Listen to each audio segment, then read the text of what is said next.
Hey guys, क्या हाल चाल आप सबके। आशा करता हूँ आप सब बहुत अच्छे होंगे। मैं पंकज शर्मा, पास स्टडी ग्रुप में मैं पंकज शर्मा आपका हार्दिक अभिनंदन करता हूँ। गाइस फाइनली 2-3 दिन पहले मैं वीडियो लाने में लेट हो गया क्योंकि मुझे बहुत सारे वेट थे, बहुत सारा काम था मुझे। तो फाइनली आप लोगों को पता होगा आपके आंसर की आ चुकी है CHSL 2020 की। और ये एग्ज़ाम आम एग्ज़ाम से बढ़ के था। ये क्यों आम एग्ज़ाम से बढ़ के था? क्योंकि ये एग्ज़ाम 2 फेजेस के अंदर हुआ भाई, पिछली बार की तरह। जी हाँ, पिछली बार की तरह ये 2 फेजेस के अंदर हुआ। लेकिन जो पिछली बार का एग्ज़ाम आया था वो बहुत ज़्यादा आसान आया था, और एज कंपेरिजन ये जो एग्ज़ाम हुआ है वो इससे 2.5 गुना या 3 गुना हार्ड था। जी हाँ, आपने सही सुना, आपके बल्ले बल्ले हो गई। जिसका भी हार्ड शिफ्ट के अंदर एग्ज़ाम आया उसकी बल्ले बल्ले है। क्यों बल्ले बल्ले है भैया?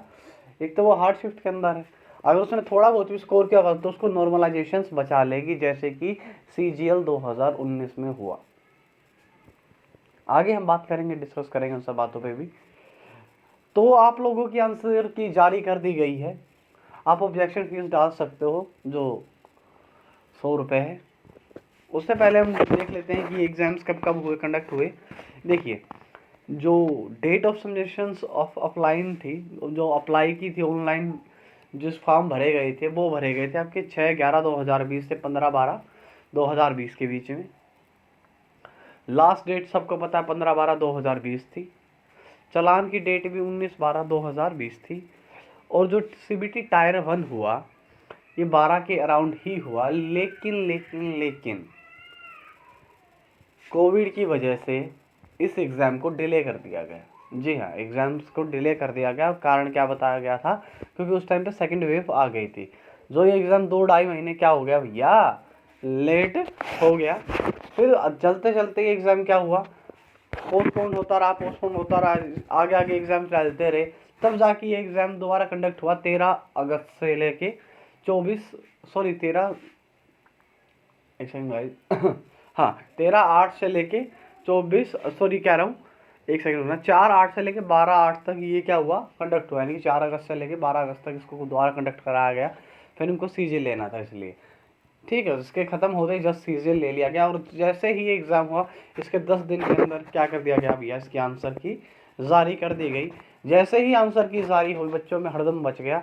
मैंने सारा एनालिसिस देखा, सारे मतलब देखा कि हाँ भाई किसके कितने कितने, मेरे खुद के भी देखे, मैंने खुद दोस्तों से भी पूछा, बहुत सारे मेरे स्टूडेंट उनसे भी पूछा मैंने क्यों क्या क्या क्या सब्जेक्ट रहा। फिर मैंने कहीं से PDF डाउनलोड मारी, तो मैंने सारे 3-4 दिन मतलब पूरे की पूरी 36 शिफ्टों का एनालिसिस करके देखा कि हाँ भाई, कि मतलब ये देखो टफ एग्ज़ाम था। ये बात कहने में मुझे कोई दोहराई नहीं। 1-2 शिफ्ट को छोड़ दूँ, जैसे मैं उनको छोड़ के बाकी सब में ही टफेस्ट एग्ज़ाम था। सबसे ज़्यादा टफ ये मान सकता हूँ 18 वाला था।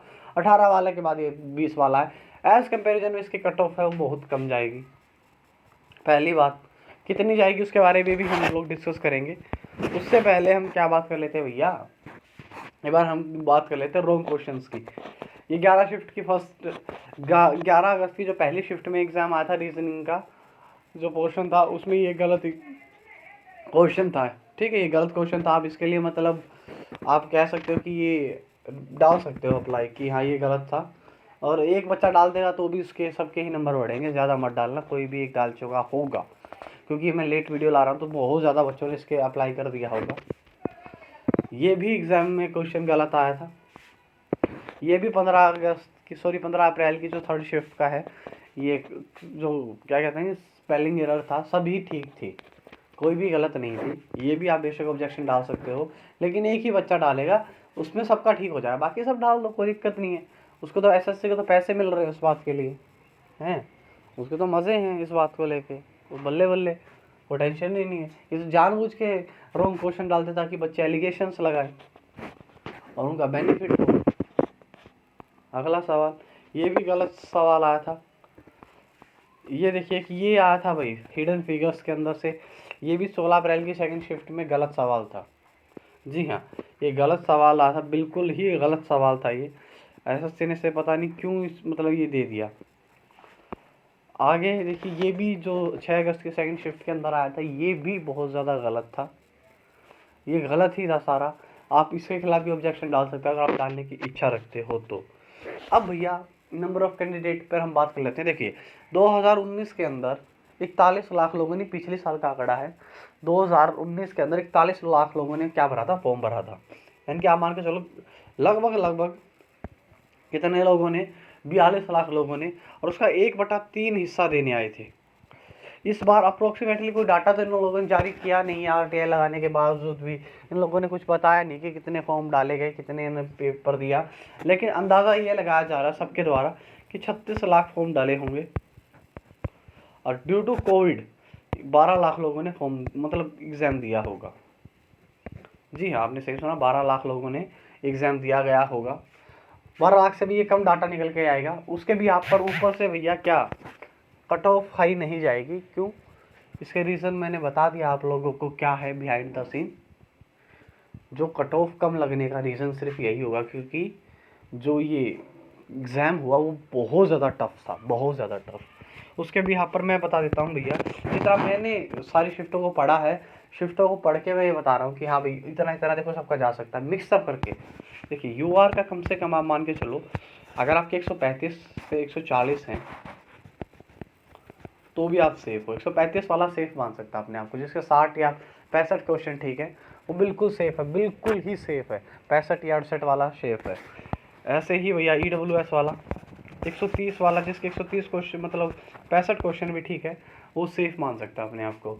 70 क्वेश्चन वाला यूआर में आपने आपको सेफ मान लिया, 68 से 70। EWS वाला 65 क्वेश्चन में आप बिल्कुल अपने आप को सेफ मान ले। OBC वाला भी भैया कम से कम 100 ये मान के चलो 132 या 133 के राउंड अपने आप को सेफ मान के चले, बिल्कुल सेफ है वो। उसके बाद SC वाला भैया, SC वाले ज़्यादा नहीं है भैया, मैं कम से कम ये बता रहा हूँ, अगर आपके 125 120 के राउंड भी बनेंगे ना तो भी आप सेफ हो।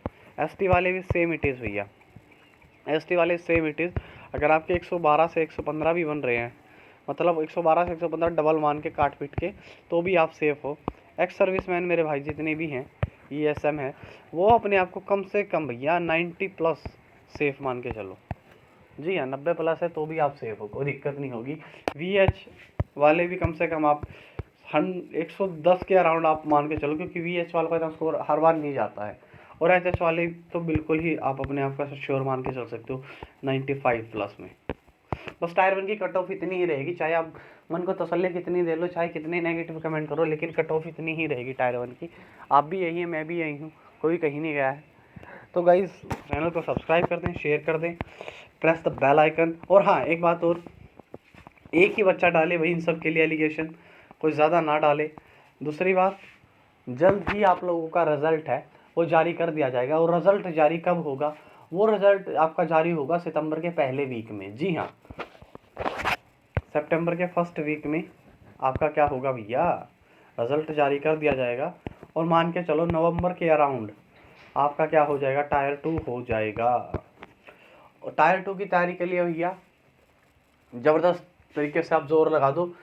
आप मेरे चैनल को डिस्क्रिप्शन में आपको लिंक दिया मिला टेलीग्राम का, आप जाओ, उस पर मैंने बहुत सारी PDF डाल रखी हैं ऐसे और राइटिंग की। 140 जिसके बन रहे हैं भैया वो बेशक अपना टायर 2 की तैयारी करते हैं, टायर 2 में ज़बरदस्त जोर तरीके से जोर लगा दे। क्योंकि कोई बात नहीं, यहाँ पर भी अगर आप 5 की लीड लेके चल रहे हो तो वहाँ पे 10-15 नंबर की लीड लेके चलो अपने आप से, सेफ मान के चलो अपने आप को, ठीक है। पूरा जोर लगा दो भैया। तो इसी के साथ मैं पंकज शर्मा आप लोगों से विदा लेता हूँ। बाय गाइस, घर पर रहिए, सेफ रहिए, जय हिंद, जय भारत।